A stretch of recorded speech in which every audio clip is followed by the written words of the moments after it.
It is not uncommon in the egg industry to have your growers prepay for either specific items or for a group of items such as fertilizer.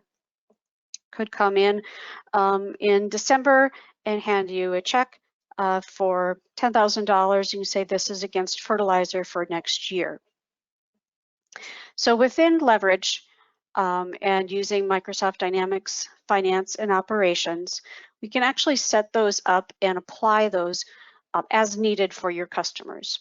So if we go into egg sales, payments, prepayments, and we will do a new prepayment here. And you choose your journal of customer prepayment and enter customer prepayments. And we'll do this for Wright Farms. You can put in your check number and we'll say that they gave us $5,000. If you go under the uncontracted, there's another option here to do sales agreements, which will be covered in another video. But uncontracted, then, we could go in and add a line in here, and we can specify a specific item. So maybe they want, for urea, they want to put $1,000 down for urea. But because we're prepaying early, we can actually give them a better prepayment price. So this would be over and above any item pricing or trade agreement pricing within the system. So because you've paid early, I'm going to give you, it's going to be 2 cents.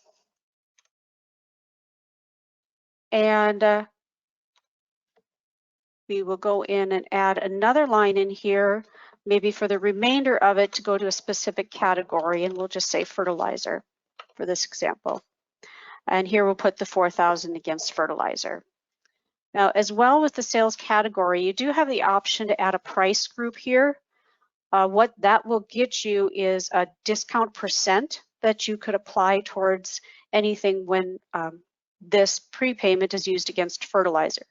Maybe because you don't want to specify a specific price because any fertilizer could be used for this portion of the prepayment, but maybe they get a 1%, a 2% discount or something because they have prepaid this. We're going to leave that open for right now. And we will save this. And we're going to go out and post.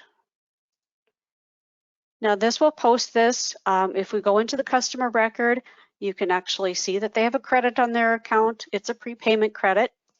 Another place you could see it is under egg sales, inquiries and reports, and prepayment lines. We used Wright, and we'll just go in here. Oh, I spelled that wrong. And we can see the prepayments that we have out here for them. We have that urea for $1,000. And we have fertilizer here for $4,000. So this is kind of helps us keep track of what's still available, and as it's being used, what's been either applied out there or already invoiced. So now we'll go in and create a sales order for Wright Farms.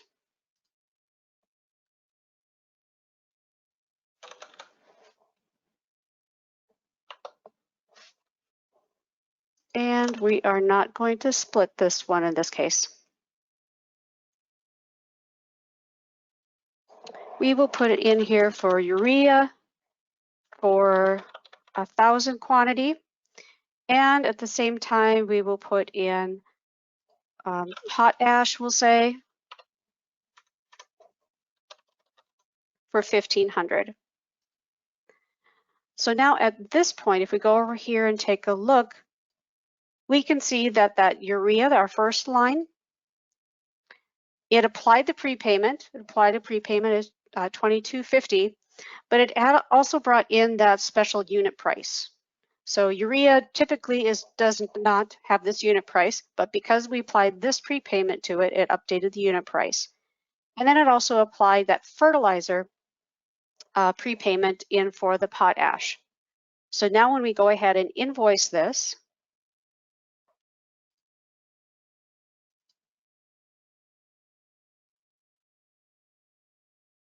when that invoice is posted, the system will automatically apply that prepayment to that invoice. And so now at this point, there's nothing owed by the grower because it covered everything. And we can take a look again back at it, prepayment lines. And we'll pull up that customer again. And we can see that 2250 has been used against for the urea, and 3185 has been used against that fertilizer category. And right now we have approximately 977.50 remaining on one and over 3,900 remaining on the other.